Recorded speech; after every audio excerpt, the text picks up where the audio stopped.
Olá, professor. Meu nome é Donizete, do curso de Teologia, mapa da matéria de aconselhamento cristão. Quero falar o que leva as pessoas a procurar o aconselhamento cristão.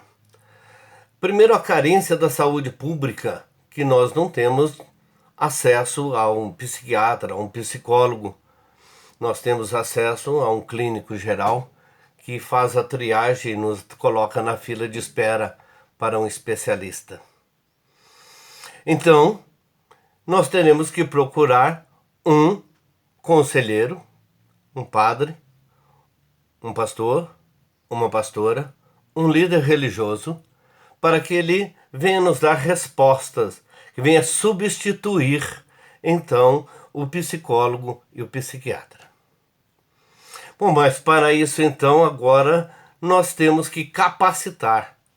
O conselheiro cristão, ele tem que estar capacitado em todas as áreas. E se pararmos para ver a responsabilidade de um conselheiro cristão, observe que ele tem que estar capacitado para lidar com a questão familiar, de luto na família, de conflito entre famílias, de conflito na adolescência, medo da morte, medo da doença, crise conjugal, em todas as áreas, em todas as áreas. E não vai fazer uma diferenciação, hoje vou tratar desta área, amanhã vou tratar da outra. Não. Sai um com um problema, entra outro com outro problema. Às vezes, parecido. Por isso ele precisa estar capacitado. Mas para ele estar capacitado, segundo o Roger F. Hardinger, no livro Árvore da Cura, que diz: o aconselhamento é uma atividade com objetivos de ajuda. Vou repetir. Roger disse que o aconselhamento é uma atividade com objetivos de ajuda aos outros em todo e qualquer aspecto da vida dentro de um relacionamento de cuidado com qualidade. Vou pegar esses dois pontos, atividade e qualidade. Se é uma atividade, então nós temos que nos dispor para estar preparado para uma atividade. Atividade é uma função. E qualidade. Então, para isso, em primeiro, o conselheiro ele precisa de um ambiente adequado. Um local onde ele se sinta confortável e onde o aconselhando se sinta confortável. Um lugar um pouco afastado, questão da acústica, que não, o som dali de dentro não sai lá fora, o pessoal lá de fora, o som de fora não interfere, que seja isolado. Precisa de ter horários bem definidos para o seu trabalho, com uma agenda bem definida, agenda para receber os conselhandos, mas agenda também para ele, para que ele não saia de uma situação controversa e caia dentro de uma sala para ser um conselheiro. Está resolvendo uma outra situação totalmente contrária, talvez até administrativa, passando pelas dificuldades, lidando com a parte financeira e cai dentro de uma sala para atender um conselhando.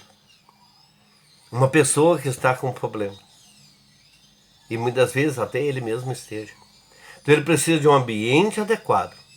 Ele precisa de horários bem definidos para que ele possa se preparar.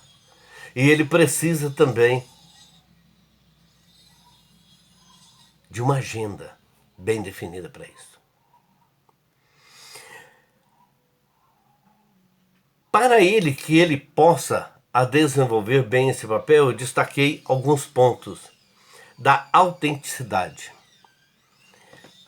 Então imagina, se nós estamos falando que um conselheiro ele tem que ser autêntico, então ele tem que ter uma postura que fale por ele mesmo.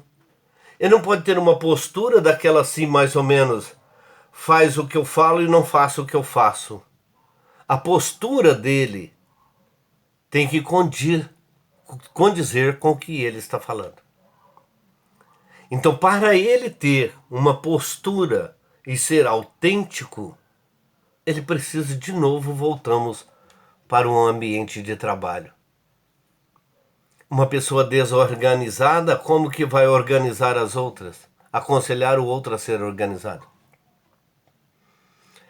Então, essa autenticidade é muito importante no meu ponto de vista. Receptividade, com distanciamento. Ele precisa de ouvir com atenção, dar importância ao que o outro está falando. Ele precisa de manter um distanciamento para que os problemas dos outros ele não se torne uma esponja e puxa para ele o problema e passa a ter uma atividade de que mais ou menos assim, eu também passei por isso.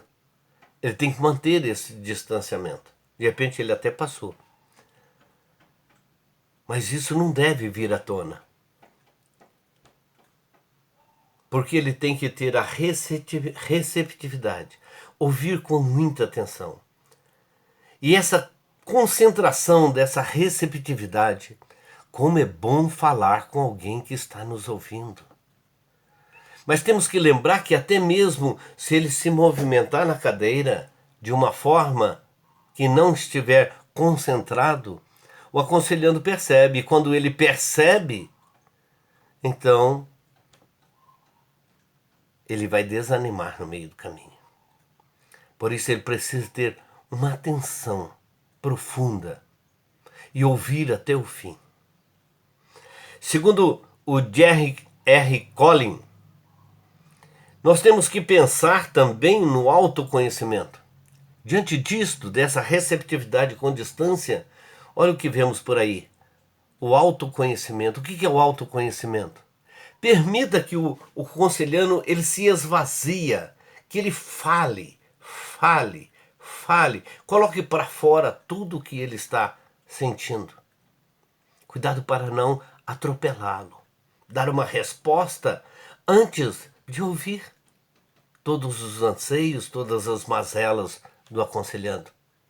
De repente o aconselhando está falando, ele está lá com a Bíblia procurando um versículo para dar uma resposta e a resposta vem em desacordo com o que o aconselhando está precisando. Então esse autoconhecimento, quando nós falamos, nós esvaziamos de nós mesmos. E nós passamos a ouvir o som da nossa voz. E às vezes os problemas que estavam em introspecto em nós, porque não temos com quem dialogar, não temos com quem falar. Parece que o mundo está todo contra nós, mas quando um conselheiro ouve e nós esvaziamos, então o que acontece com o aconselhando? Ele ouve a própria voz e encontra a própria resposta. Então precisamos de ouvir com atenção, com qualidade. Ouvir e ouvir. Também precisamos da empatia, mas uma empatia apurada. E nós só podemos fazer tudo isto, tanto ter uma receptividade, uma autenticidade, um autoconhecimento se não tivermos a empatia.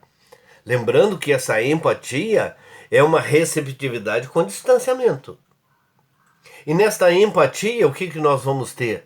Nós vamos nos colocar, nós vamos nos transportar para sentar na cadeira do aconselhando.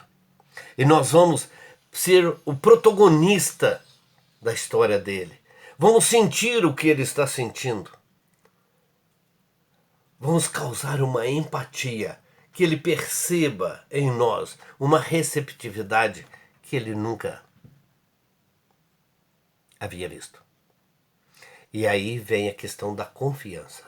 Quando existe essa empatia, existe a confiança. E tudo isso que nós estamos falando, não podemos deixar de 3 focos. De falar da criação. Que nós somos a criatura de Deus, nós somos criados por Deus. E que quando Deus nos criou, Ele nos criou a imagem e semelhança dele. E que quando conselhando tenha consciência que ele é a imagem e semelhança de Deus, ele começa a pensar diferente. Ele começa a refletir diferente. Ele começa a ter posturas diferentes.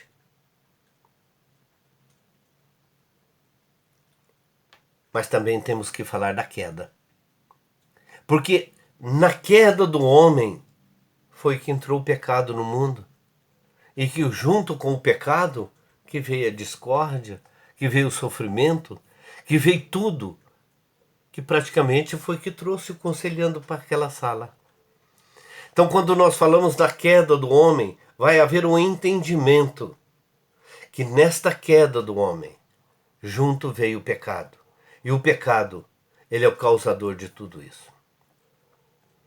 Agora, não podemos deixar de falar da redenção. Porque através de Cristo Jesus, o nosso Redentor, através de um homem entrou o pecado no mundo.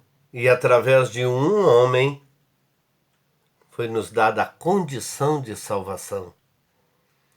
Porque todos aquele que nele crer terá vida eterna.